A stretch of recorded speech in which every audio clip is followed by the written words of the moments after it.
Rukuni shoshib yoki bo'lmasam tezlikda qutulish maqsadida emas. Ruku qiling.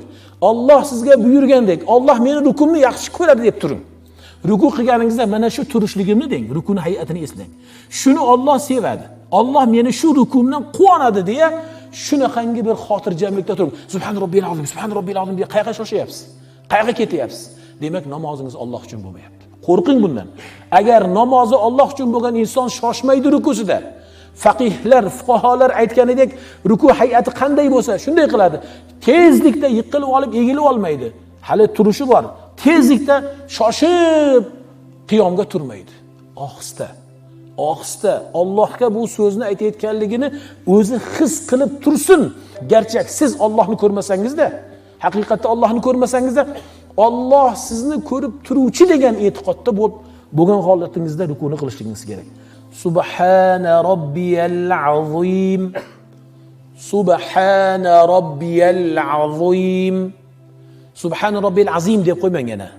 Zay bilan aytib qo'ymang. Yoki ba'zilar zoni chiqaraman deya subhana robbiyal azim deydi. Dot bilan aytadi. Unday demang, ma'no o'zgaradi unda. Subhana robbiyal azim demang, ma'no mutlaq o'zgaradi. Subhana robbiyal azim. Subhana robbiyal azim. Qarang, tilni uchi va harfida ustki kurak tishlarga keladi. Av deya. Mana shu holatda subhana robbiyal azim. Subhana robbiyal azim. Demak, siz ulug' Robbingizni har nuqson aybdan poklayapman degan mazmundagi so'zlarni aytyapsiz.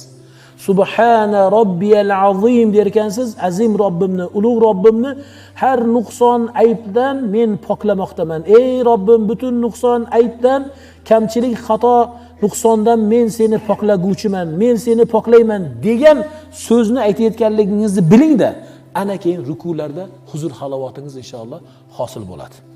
Hazrati Abdulloh ibn Abbosdan rivoyat qilingan hadisda qala Rasululloh sallallohu alayhi va sallam va amma ruku'u fa'azzimu fihi robb degan ekanlar. Rivohi Muslim.